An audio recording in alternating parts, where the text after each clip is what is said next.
in my big dream imagining, we get to distill the deepest stories and the truths that come out of community and out of history.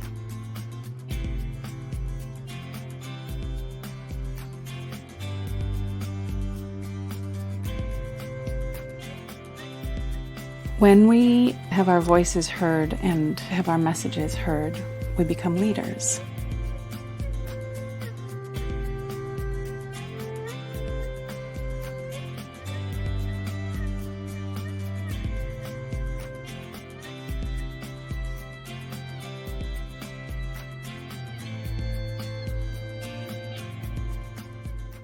Ietsap uweliel CISCM Cialachwa, Antha Jada Gabrielle Pape, Antha Wutwas Owat.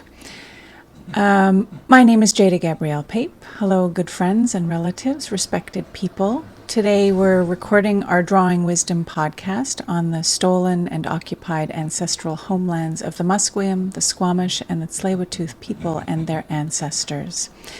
We're in conversation today with my co-conspirators, Kat Dodds and David Ng. Hi, both. Hello. Nice to see you. Hi. Good to see you. So, I think this is the first time in season 2 of our podcast that we're coming together. And I wonder if we want to just sort of come together, ground ourselves in the space, say hi, and check in. How are you both doing? How are you, David? I'm doing good. I think, this is 2 years into the pandemic. And it feels like every single time we have these conversations, it feels like we're in a weird time. But it also feels like, when things seem to be opening up, but there's also, I think I'm having a lot of conversations around, what is around safety, even at this time when things are really apparently, the world is treating like the pandemic is over, but it's only over for some people, really. And so, that's sort of, I know, I don't want to always talk about the pandemic, but that obviously is what we're living in right now, and it's sort of in the top of my mind. Yeah. Thanks. How are you, Kat? I'm doing good too. There's been a lot of projects on the go right now. A little bit of intensity. I've been feeling, I also feel the tensions of this sort of undercurrent of the pandemic. I basically feel like it's just created a layer of stress for absolutely everybody, absolutely all the time. And that is, we're kind of adjusting to it, but that's kind of changed us all a little bit. And I have done a few more out in the world things, and it's still feeling very weird to me to do that. Yeah. I'm trying to organize an event right now with racialized and Indigenous elders and youth, and that's been canceled 4 times, and so because of COVID, and so ultimately trying to plan something that is outside mostly 99% of the time, but with inside stuff like bathroom and kitchen.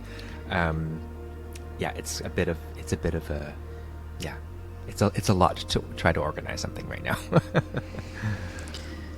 Yeah, there's something in there about the pandemic that it's the container that holds all of the work that we do, but also before the pandemic, the container was colonialism, and that living in the world and doing the work that we do, and how do we be good ancestors, good community members, good abolitionists, good advocates. How do we be in right relationship in these containers that are hostile?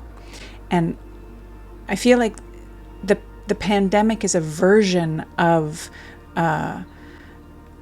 this omnipresent thing. We can't see it, we can't control it, and it feels sort of looming and dangerous. But before that, it was colonialism and racism, and so these containers have always actually been there. We're already primed if we can stay creative and recognize we had these stressors, but they're sitting differently, right? And And I also, like, I do see a depletion in people in a very, very different way. And I wonder, like, what are the teachings in that? Like, where do we dig down in our emotional resources to be sustained so that we can stay in good relationship to ourselves and each other? I think it's something, what you're bringing up, what that I really struggle with right now too is, and I'm thinking about, how quickly capitalism and colonialism, which are very much intertwined, as we talked about last season, really just like, we were not doing anything for about 4 weeks, and then everything just caught up, right? But it's sort of been, I think for me personally, and for many other artists that I know, a reckoning around like this, the hustle or the grind is what's killing us. And and so what I mean by where I struggle is because, as an artist who, notoriously our professions, quote unquote, is very precarious. We never know if we have work one day to the next. So there's this extra pressure of like needing to hustle. And I say this with quotes, right? Because this is sort of the very neoliberal language that we're surrounded by, as like, wake up and do the grind and, work hard, play hard, kind of that language, right? And how do we and so there's part of it, I guess, where I'm struggling is like, there's a survival aspect. There is an aspect of, hey, I also like nice things. And also, how do we also not reinforce those systems and produce that type of culture, colonial and capitalist culture as well? And the pandemic has really brought that to the surface for me. This is the most burnt out that I've ever been. And we're in a pandemic that's supposed to be, at the beginning we were told that it was, we're not doing anything, right? How do we keep up? There was that sort of pressure. So that's what your comment made me think about. Yeah, that framework of we're not doing anything unless we're producing. I find that so destructive and toxic, and that I think to decolonize our thinking, and or the reminder that Martin gave us, we're not decolonizing, we're actually putting indigeneity and indigenous knowledge and lifeways in the foreground. But part of what we're doing when we decide we need to have goals and output and outcome is that we're saying that to be is not like to exist, and to be in relationship with the river or the tree or the child or the rock or the friend or the grandmother, like that isn't doing anything. And that feels like, how can we always be doing that? How is that healthy or sustainable? And how it's just so unkind, it's so hostile, and yet I know for all of us it's something we grapple with. And yeah, like I just think we had so many opportunities 2 years ago in the beginning of this pandemic to return to ways of being in relationship together, and we sort of bought into it for a little while, and then we're like, well, this is really going on too long, we better just get our shit together. Yeah, it does feel like we had hopes for systems change and a just recovery and all those things that it seems almost naive now that those hopes existed, because instead what I've seen is more of an entrenchment of the same old colonial capitalist neoliberal stance on things, including this idea right now that this pandemic is endemic, and because it's only really killing a certain group of people, we can let it be. And once again reinforcing that group of people isn't important, which I think has been part and parcel of the problem all along. I mean, why even was it first manifesting itself in these care homes, which frankly right there's a problem with how they were run from the beginning. Has anything actually changed in that? I don't think it has. Nothing that I can see. And I see more harsh sort of pushback against those who are unhoused, those who use drugs. All of the things that are putting people at a higher risk are becoming more stigmatized, not less, from the point of view of the gatekeepers and the power holders.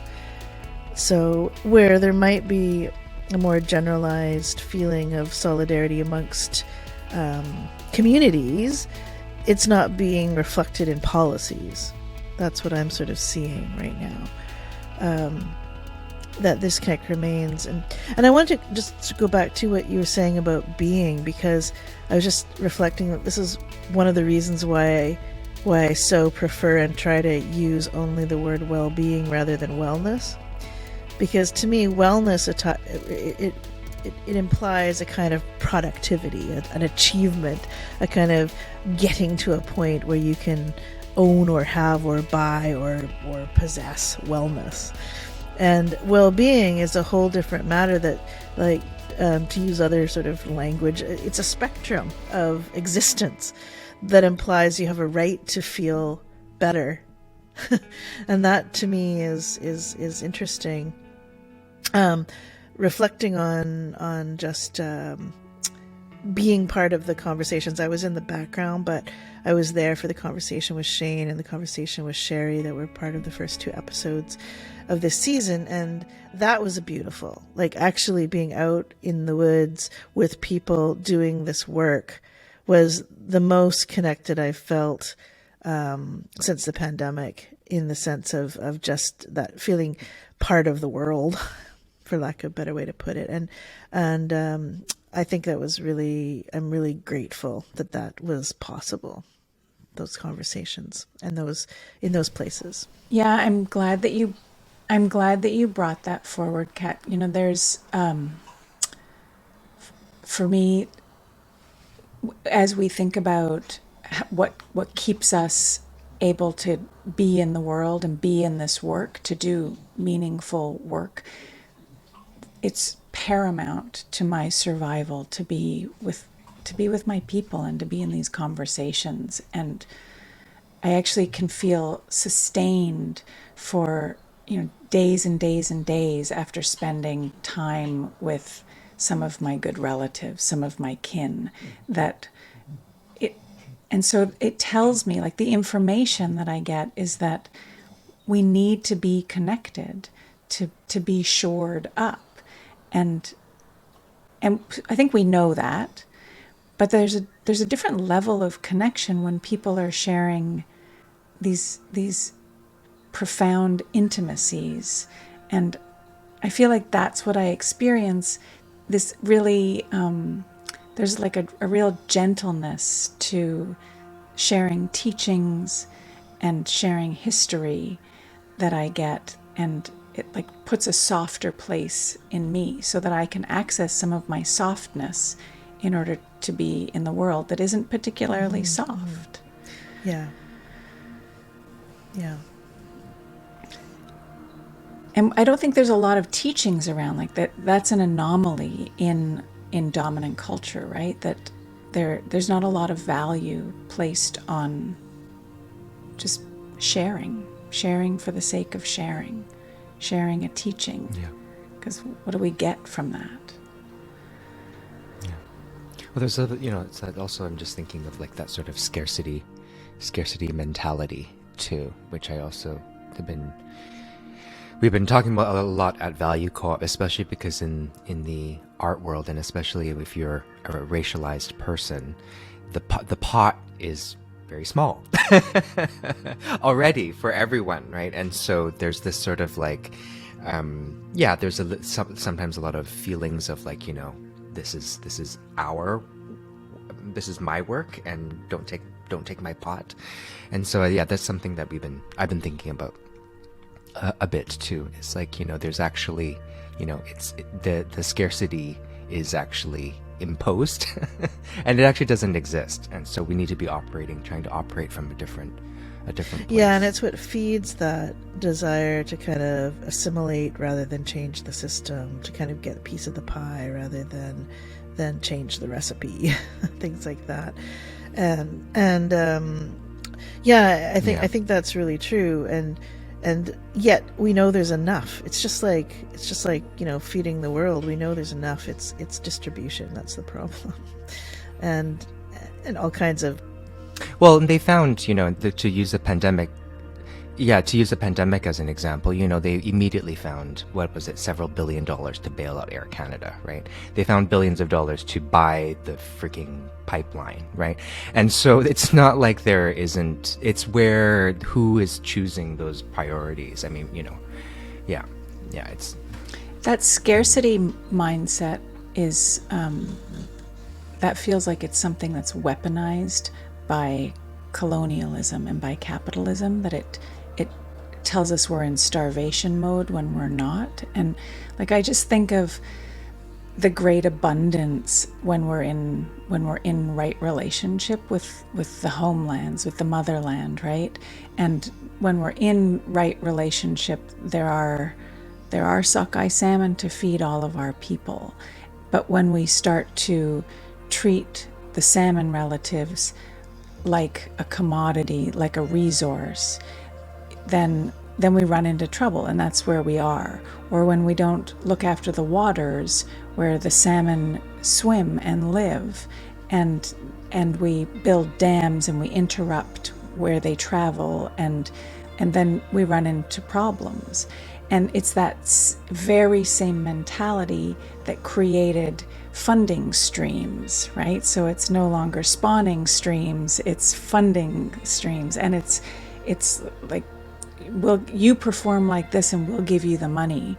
But then there's not going to really be enough over here, but actually there's plenty. It's when we start to compartmentalize artists or speakers or teachers or knowledge keepers, and we start to treat it that we're not all interwoven and connected, and we don't put value. And it's actually it's one of the subsects of colonialism, is to silo, create, to destroy the relationship that keeps us connected. And so we're so disconnected from ourselves, and therefore we're not connected to the person next to us, and therefore we're not connected to our stories or our homelands. And it starts with the most basic relationships, and it's all from this deficit. And but there's plenty. Yeah, that's reminding me of to your conversation with Sherry, where she talked about like sort of academia and how the institution sort of rinses or washes or severs those types of relationships. And this has come up with a couple of times. Yesterday, I moderated a conversation or a presentation with Michaela McGuire. She's a Haida scholar at SFU, and she was talking about sort of these her work in relationality, doing work in Haida. And it also reminded me of, we were talking to filmmaker Jules Kostachian, and she's also a UBC. She studied in the same program at UBC with me, and I was talking to her about this because I'm going through the ethics process at UBC right now, and how we deal with it, not just as social justice type of scholars, but as people whose work is based in relationships. This idea of objectivity, quote unquote. And Jules, so I asked her what she did. And she said, "Well, how do we sort of talk about how our work and our communities and honor those relationships in an institution that wants to pretend that the knowledge has to be produced objectively, right?" And Jules called it a statement of relations. Like it's not a what is it? Conflict of interest. That's the term, right? If I'm working with someone that I have a relationship with, and by relationship I mean it could be you or Kat, or with people that I know. That's considered a conflict of interest when there's actually there's a relationship there that is like part and parcel of the work that I'm doing. Yeah. yeah, it doesn't make it, like salmon have to work really hard to return and spawn, right? They're not lazy. They're not like, you slackers, you're not doing anything. You're just being. And, they're working really hard, and they're also drawing on the oldest intuition and relationship with the waters, and their pathways that they follow, their riverbeds, their oceans. Like they are they're a really good model for so much. I mean, it's our drawing wisdom logo, right? Is the salmon. And there is so, like, I think if we look to what has been here for thousands of years, whether it's the salmon or the killer whale or the eagle, it doesn't matter what we're talking about. If it's the trees, if it's the sun, we follow something back far enough, and the wisdom is there. And the colonial project hasn't even been able to sustain itself in these territories, on this continent for 200 years, and it's burning out. It's not functioning, and because it's not a strong model, it doesn't come from anywhere, and so we follow any pathway back that's thousands of years old, and the information and the answers are there, right? And none of those are deficit based. They are all full of abundance and richness, but they are also models of care that, if we adhere to those, whether it's within our families or within our friendships, if we really tend to them and care and bring care to them, and also receive care, which is something else that colonialism says you're weak if you ask for help. But it's actually, we all need care. And I mean, Yeah. yeah. Well, it's also, I mean, the care piece is interesting too, because the colonialism and capitalism, hierarchizes what type of, like, the importance of that. Like, it's placed, that type of work is really placed in a different value than, as we were talking, going back to the producing things, right? And it's not, we're not producing work, quote unquote, right? But it's a fundamental part of what holds our communities together. And it's important work, and we know, and we don't have to speak the obvious, but we know who takes up that work too, and the people, women, racialized folks who take up that work, that often it doesn't get, it gets ignored as just, it's not work, right? Yeah, if we look at, like, the pandemic as an example, that it's actually, so this part of what has kept the pandemic raging for as long as it has is that we don't have community care, right? And that people don't take the precautions and don't sort of hunker down when it's necessary. And we have, we in that hierarchy of care, we have put communities and at the very bottom, even though that's where the most power has actually laid, is if we are careful and strategic. And I know nobody wants to talk about the pandemic, but I wonder if it's that, because people inevitably come back to it, because it's still the container we're living in, right? We're conducting our lives in, and I wonder if it's not that people don't want to talk about it, because apparently we do, but is it that we want to talk about it differently, and that our creativity and how we're showing up in these conversations, and that is actually something that is challenged. I really run out of steam for big opinions and blame, and but I'd love to hear when people will say, I'll work with you on this, or I'll sit in a much deeper, richer conversation with you, and I'll take it below the surface, and I've got lots of stamina for that. But sort of the ragingness of people, or the rantingness, maybe it's more rantingness, I'm not really I'm not down for those conversations. Yeah. Yeah. Yeah. It's another thing that over the pandemic, especially recently, I've been struggling with. Actually, recently, as in over the height of sort of these conversations in my world around the convoy, and like the overtures of the rhetoric on the community that I'm part of, around how evil it all was, and how anti-maskers are all of these different voices, and obviously I'm vaccinated, I'm pro-mask and whatnot, but I've been thinking about coming out of the talking to other folks who have just different boundaries and around what they need during this time. But and I guess part of what I'm trying to work through is, like, so often I attach someone's boundaries or different sets of boundaries or lack thereof around the pandemic as attached to like this, oh, you must believe XYZ, and rather than sort of responding to the person from, I think what I'm hearing from you, Jada, from that place of care of like, okay, what do you need?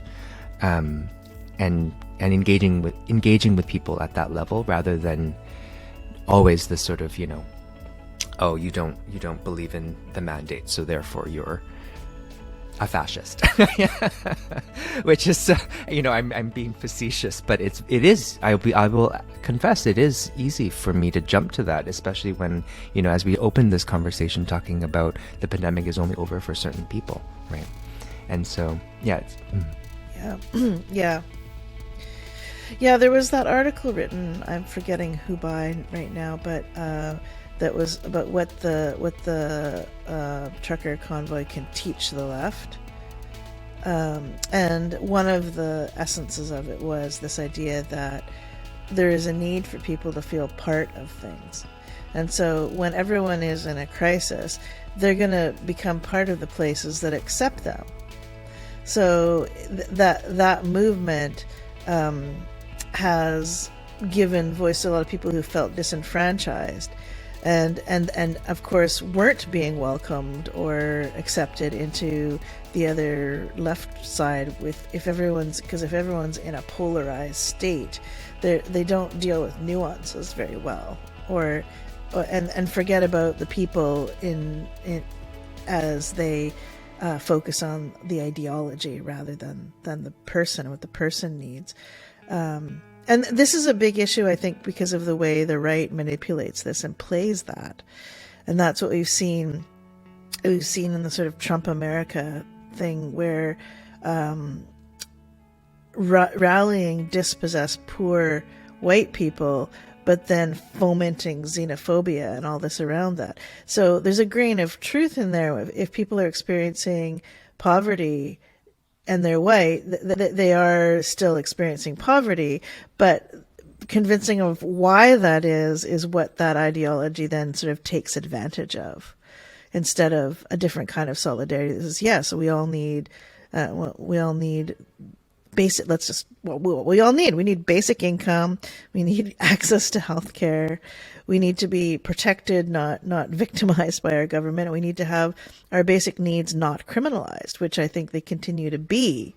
And then that always plays out more for racialized communities, and adding the class factor, those who find themselves in those quote unquote lower classes, which could be any shade of human. And I like what you're saying, Kat, about recognizing that people want to belong, and so they'll find a place to belong. And part of what you're touching on for me in that tight links to what you were just saying, David, about we can very quickly stop listening to something if we're not in agreement. And what I always feel like about myself is that if I take my response as to what somebody in front of me is saying, if I use my own response to gauge how I'm doing, it's good information for me. So when I close down very quickly, chances are I'm tired, I'm burnt out, I'm not feeling robust. If I can hear what someone's saying and find the humanity in it, I can, even if I fundamentally disagree, if I can access the humanity that, ties us together, that tells me, I'm feeling very robust. I have some creativity in me. I'm feeling shored up. I've got capacity, right? And so rather than see it as this is about this person, it's actually information about how am I doing. And if I find myself over and over and over being really shut down, really disconnected, really judgmental, which, I can go there very quickly, pretty, it's a real good pathway, familiar pathway for me about myself. And it's just information that I'm not doing well.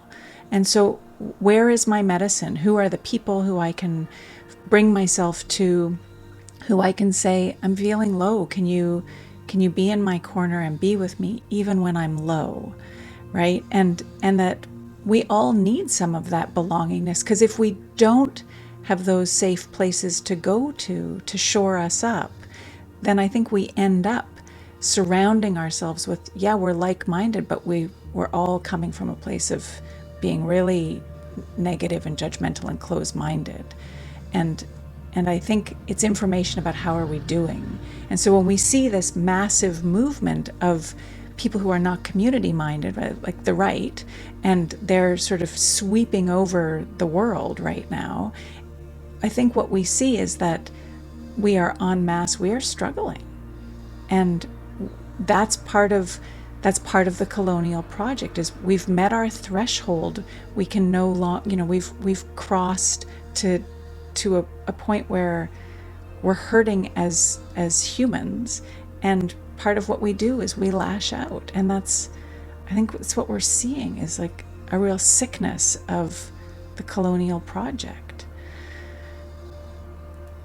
And I think actually one of the only ways to come back is to actually, like, we do need to work on systemic change, but we really need to return to ourselves. Like, we have a great responsibility to find out, how am I not okay? So, because I need to stay in the game. Like, we matter in the world, and what we do matters. So how can I look after myself to make sure I can still be here? Yeah, and humans need other humans to survive. It's just like whether we're struggling or whether we're celebrating, we need that. And so that's key to it. I have in my head editing project, and one of the people, I keep hearing this, it's just the tone of her voice too, and she says it, but she said, I learned it was okay to not be okay. and added, that none of these things would work without support. Like, that it's okay to not be okay. It's okay to ask for help. If you don't, you're really not going to be okay. But also that there's to open it up to say that not every solution is for everybody. And so this is part of what we're seeing with these sort of positions people are taking.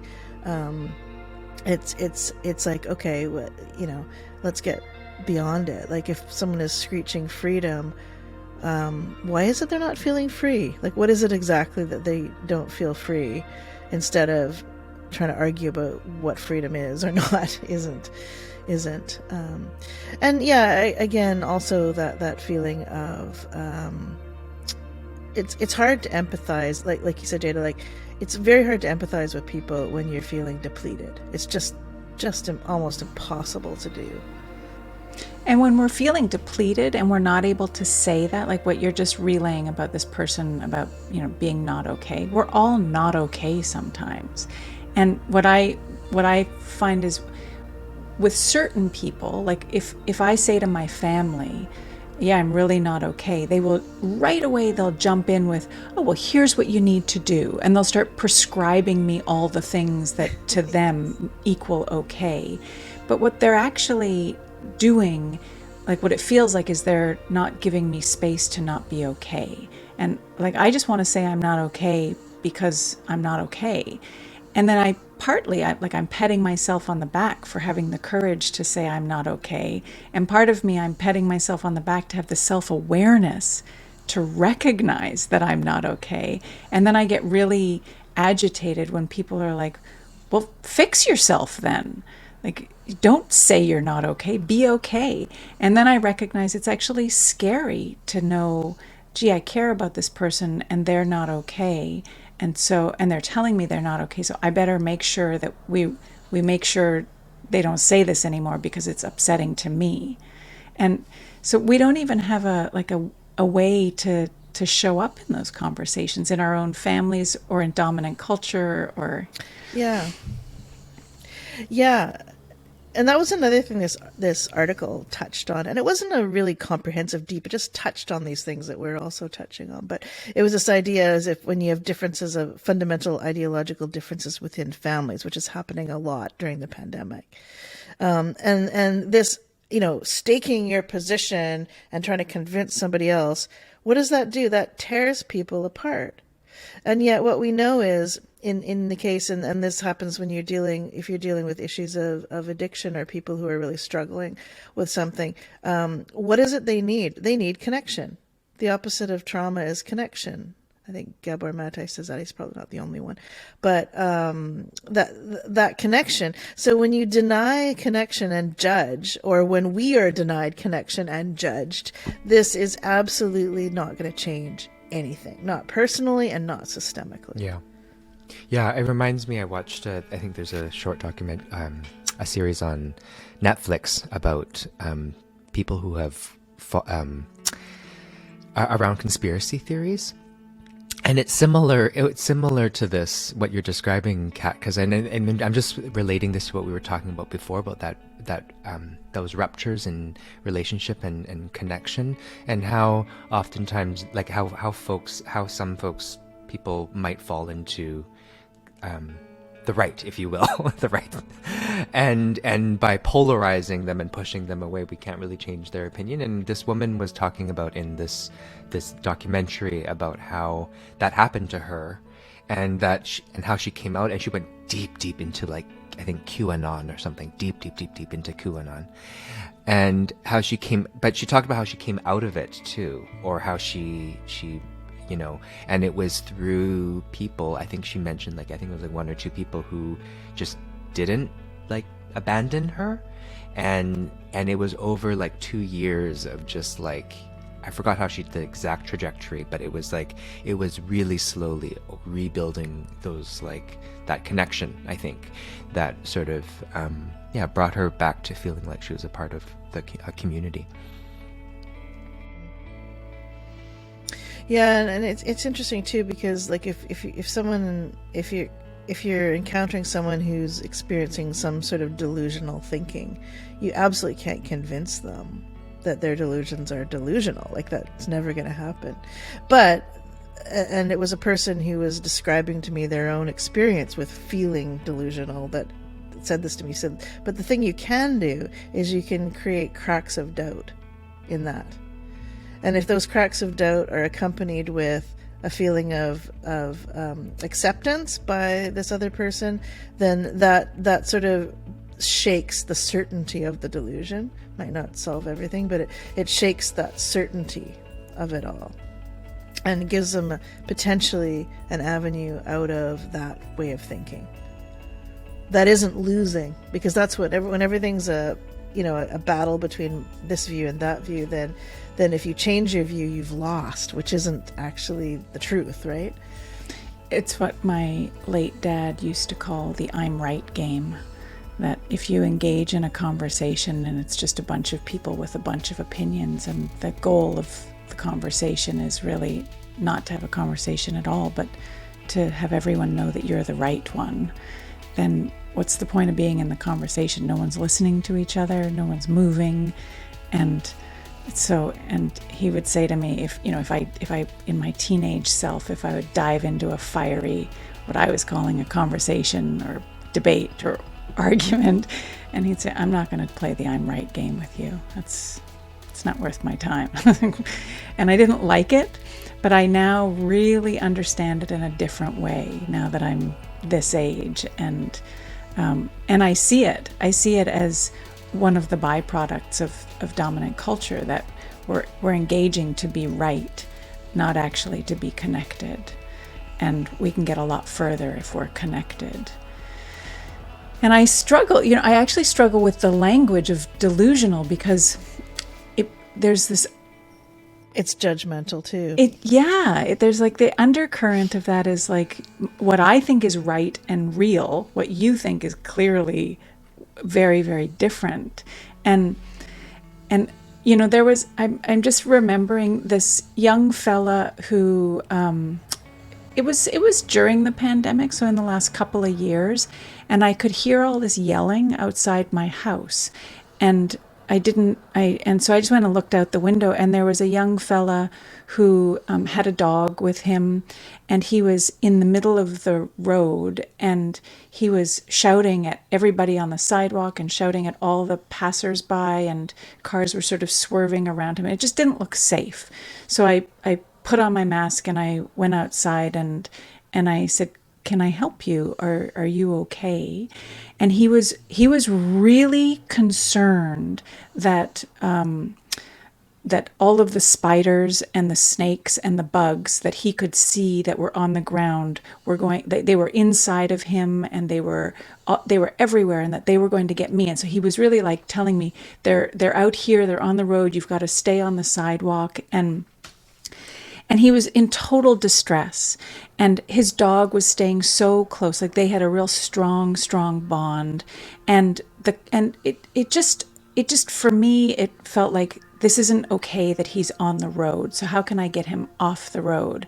So I just asked him, if I move around the bugs and the spiders, can I go to that side of the street with you? And it was raining, so I said, can we go under some shelter?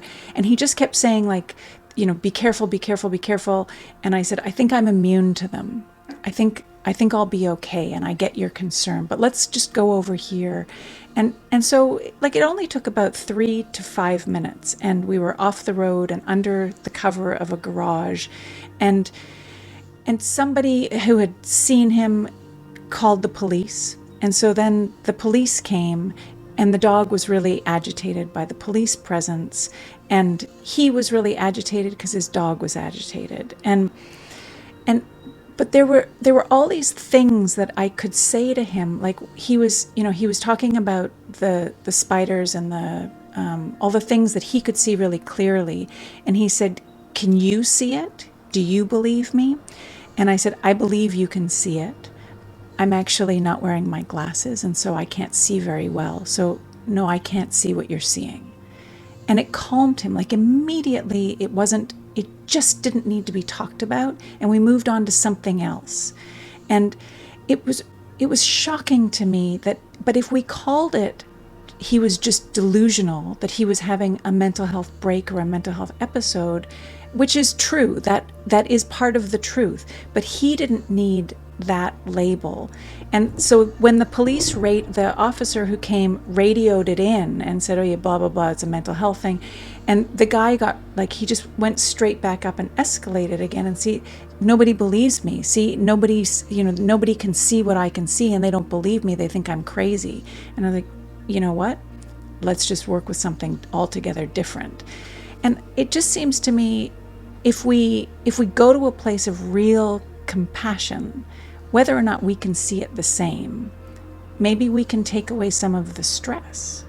And yeah, and it provides that crack of doubt that this is going to overwhelm me. So it might not be a doubt that the spiders and snakes are there, but I'm not alone in this. They're not going to get me, because there seems to be some hope here that won't happen. Yeah, it really, it really, for weeks and weeks afterwards, I really thought about this young fella and how all of the supports he had were lost due to the pandemic. And, he was unsafe all the time. And what was scariest to him were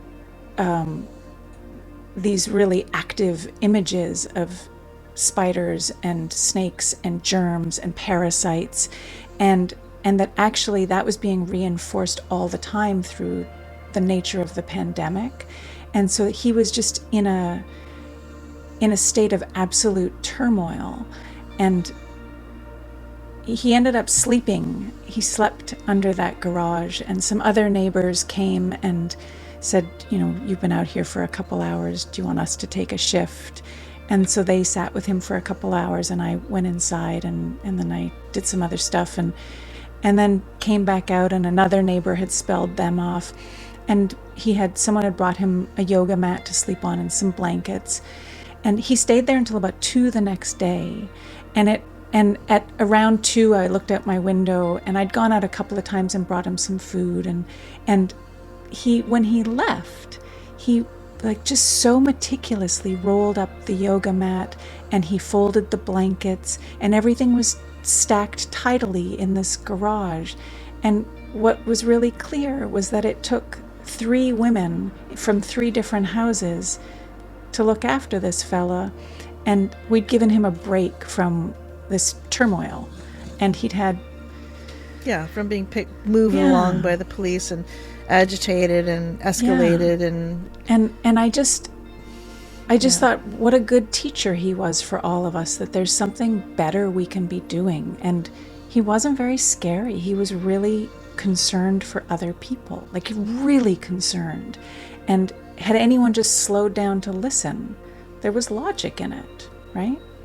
Well, and that story is such a perfect example of the idea that, abolition of police and prisons is also knowing who your neighbors are, knowing your community, because it's not just about removing these, not just about removing the police and prison, but what is the fractures in our community, and why aren't we doing things like what you're describing, Jada?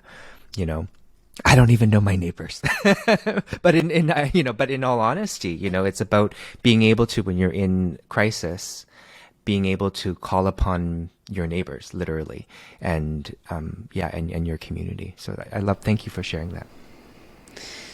Yeah, I think that's part of the work that we do together, is we come together and we engage in these conversations that actually feel like we do deeper listening than we have an opportunity to do in our day-to-day lives. And I think they lay out a pathway so that we can replicate it again, so we can get something braver and more courageous in our next conversations. I also feel like when I'm in these conversations with both of you, part of what I've gotten over the many years of our friendship and our working together is I feel seen and I feel heard, and therefore I feel validated, and therefore I feel like I can be creative without boundaries. And so it's actually our relationship together is hugely important, and I'm really grateful for our time today, and as always, to be with both of you. So thank you for being in the world and for spending time together. Thank you. Yes. Likewise. Thanks, Jada. Thanks, Kat. We'll see you both again soon, and take good care, everyone, and thanks for tuning in to the Drawing Wisdom video podcast.